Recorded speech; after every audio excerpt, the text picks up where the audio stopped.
science friends. Today we are going to talk about solutions and properties of solutions. So if you remember, a solution is a homogeneous mixture. It can be solid, liquid, or gas. So you can have solution, a mixture of gases, like our air is a solution of oxygen, nitrogen, carbon dioxide, and so on and so forth. So they can, mostly that we think about aqueous solutions, which are in water, liquid solutions in water, but you can have solutions of other types. So there's several factors that determine how and whether something will form a solution. And so that's referred to as solvation. Several factors that affect solvation. That means the ability to dissolve. We talked about that term last class, but I know it's kind of a new term. So it's solvation. And so the first factor is the nature of the solvent and the solute.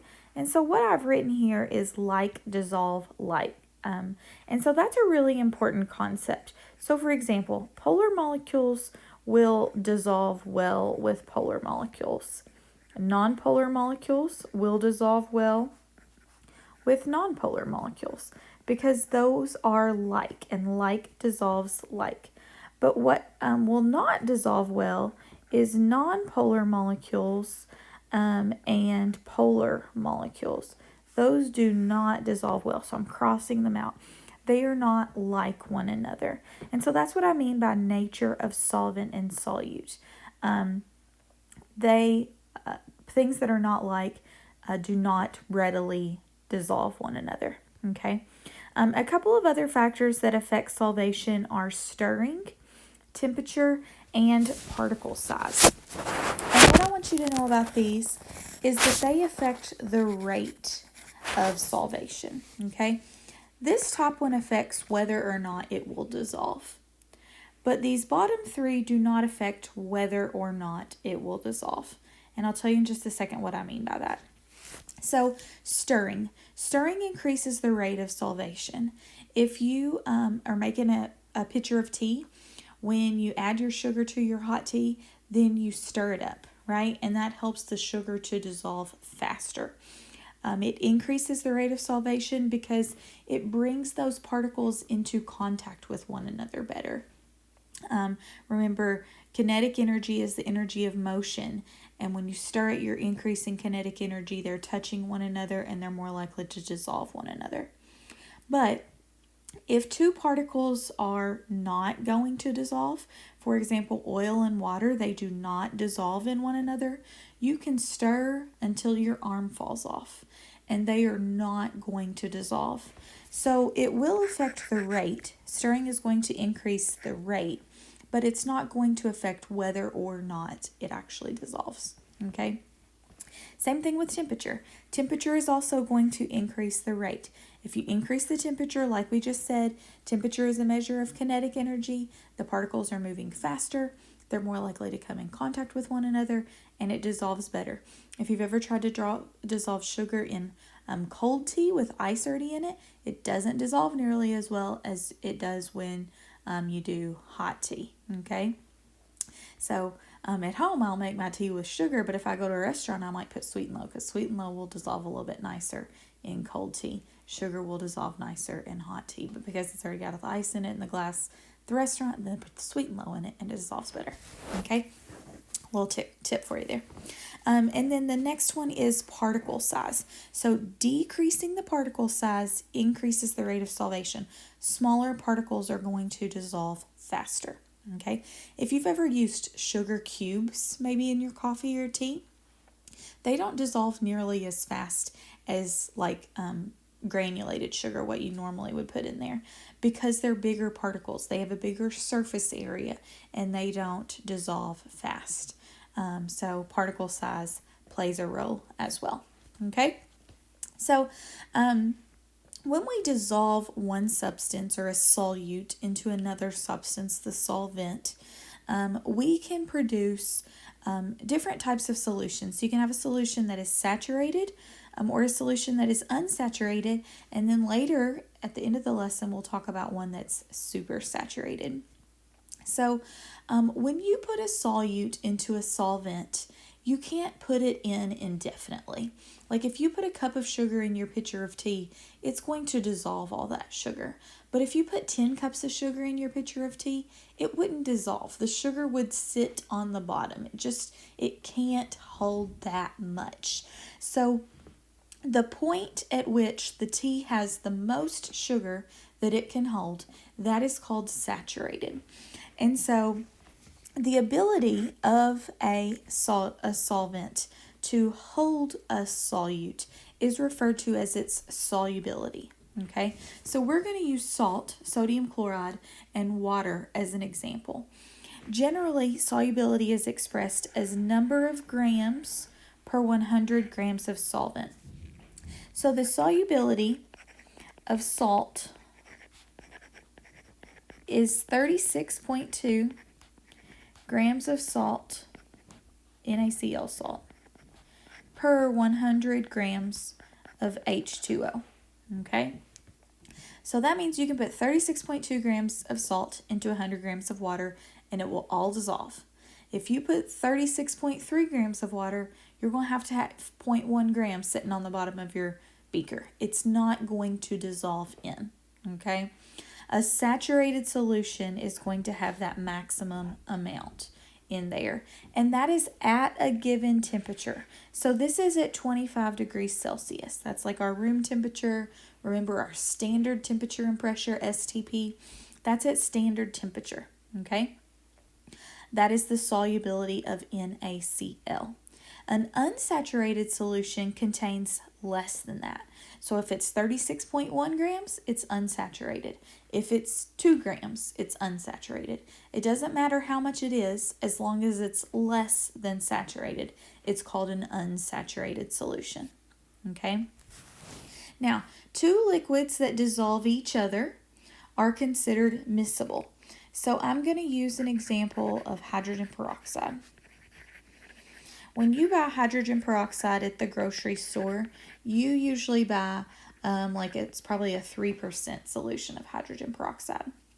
Hydrogen peroxide is H2O2. And so we put that into our water to make a hydrogen peroxide solution that you buy at the grocery store. And so what it means that 3% of it, so if you have 100 milliliters, 3 milliliters are H2O2. And then the other 97 milliliters are water. But those dissolve in each other. They don't separate out. Immiscible example would be like oil and water. Okay? And you see that here in the picture. Those do not dissolve in one another. I think that word miscible kind of looks like mixable. And so that's what I use to think of it. Are they mixable or are they immixable, meaning they don't mix? And so that's how I remember those two terms. Okay?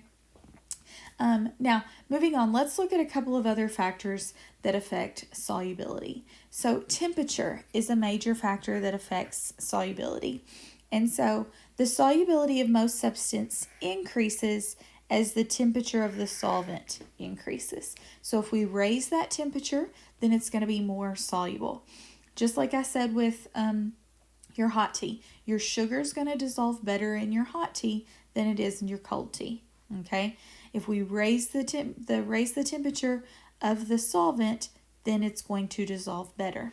Now, gases are an exception to that, and we'll come back and talk about those in just a minute. Okay, but keep that in the back of your mind. So we have these handy tools that you have in this picture here that is a solubility curve, and it shows the relationship between temperature and solubility for a given substance. So we see here our sodium chloride. At 0 degrees, it will hold about 30, maybe 34 grams of sodium chloride in 100 grams of water. But if we raise that up to 100 degrees, then we get closer to 40 grams of sodium chloride per 100 grams of water. So that curve is pretty flat. Some of them, though, have a much greater curve. So for this salt, all of these are salt. A salt just means it's a positively charged, a cation paired with an anion. It's an ionic compound.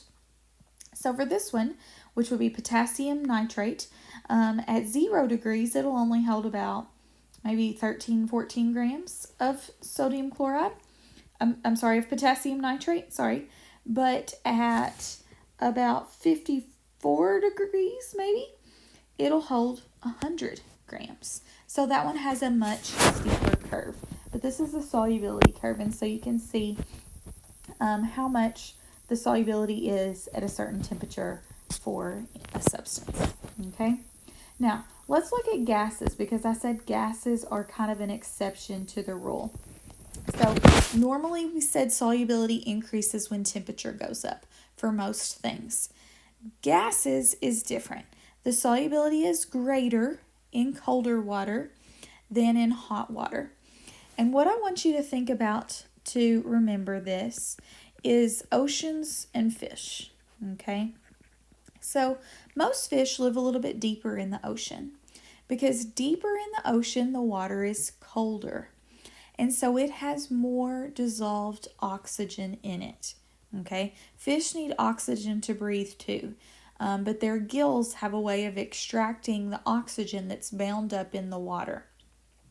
And so they pull out that dissolved oxygen from the water and they use that to breathe.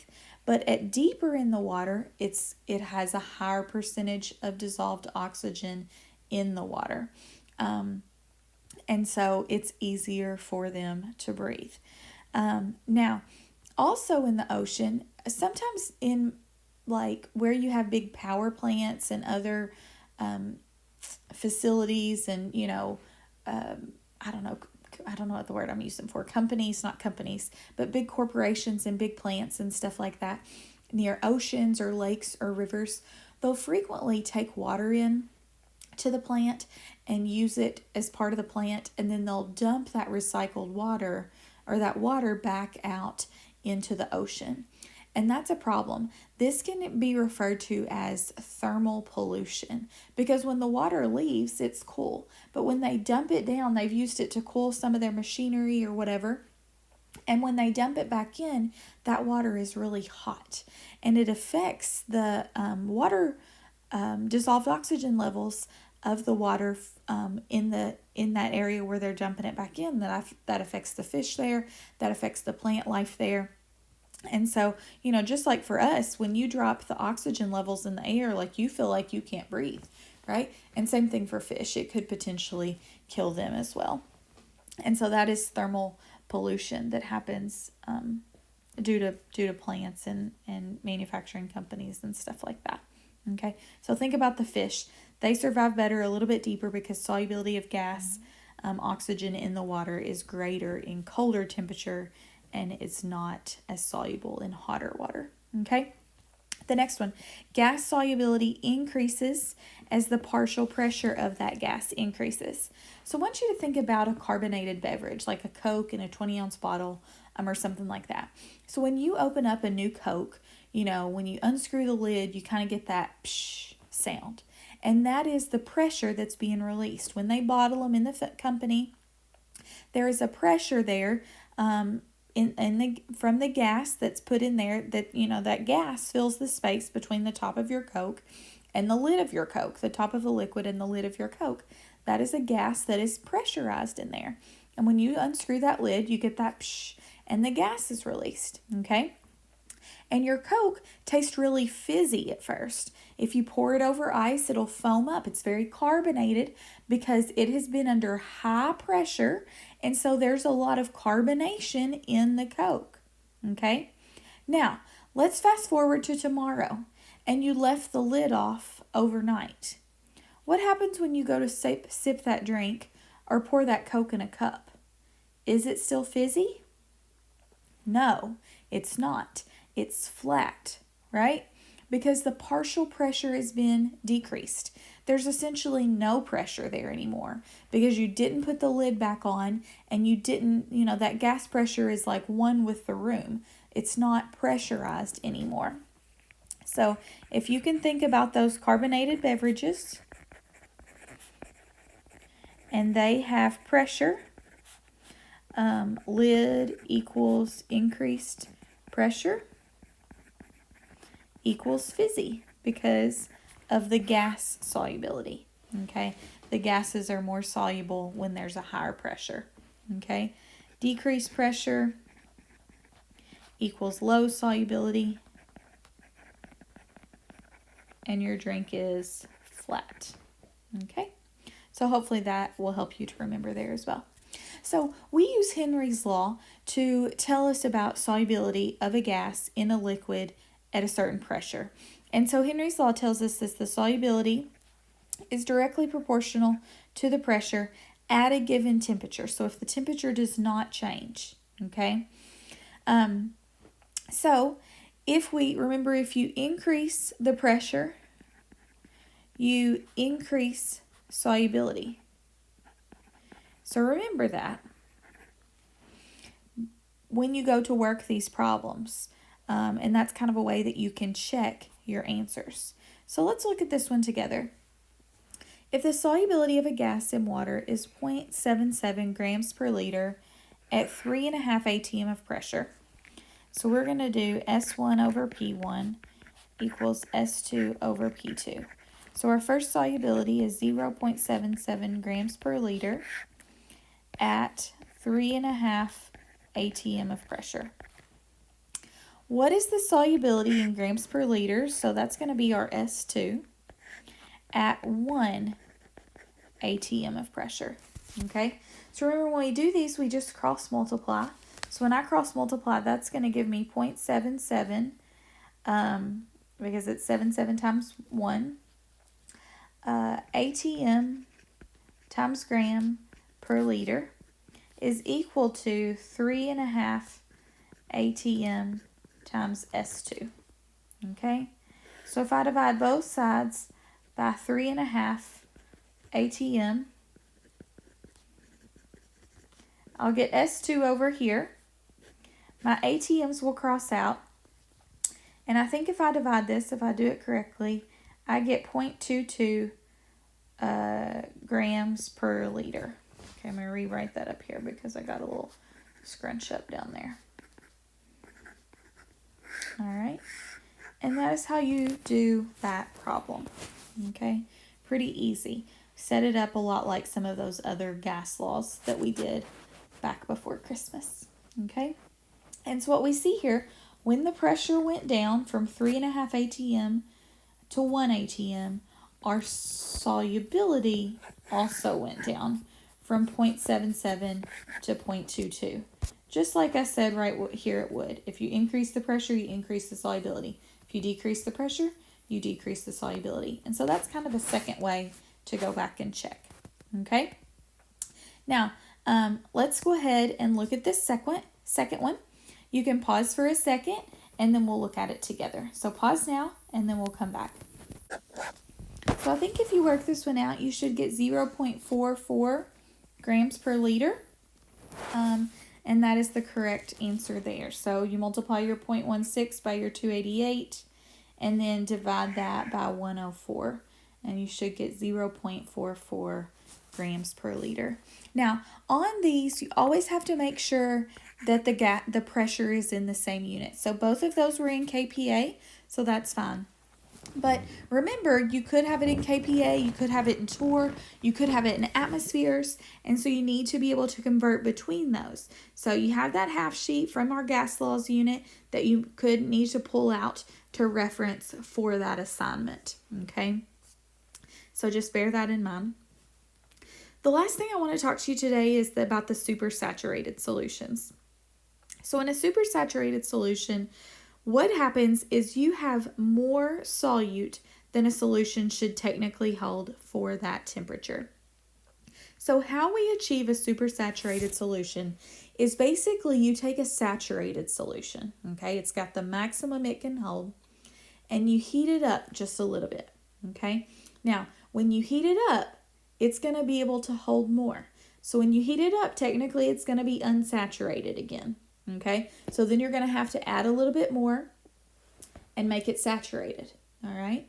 Now, after you get it saturated at the higher heated temperature, you will then slowly cool it back down.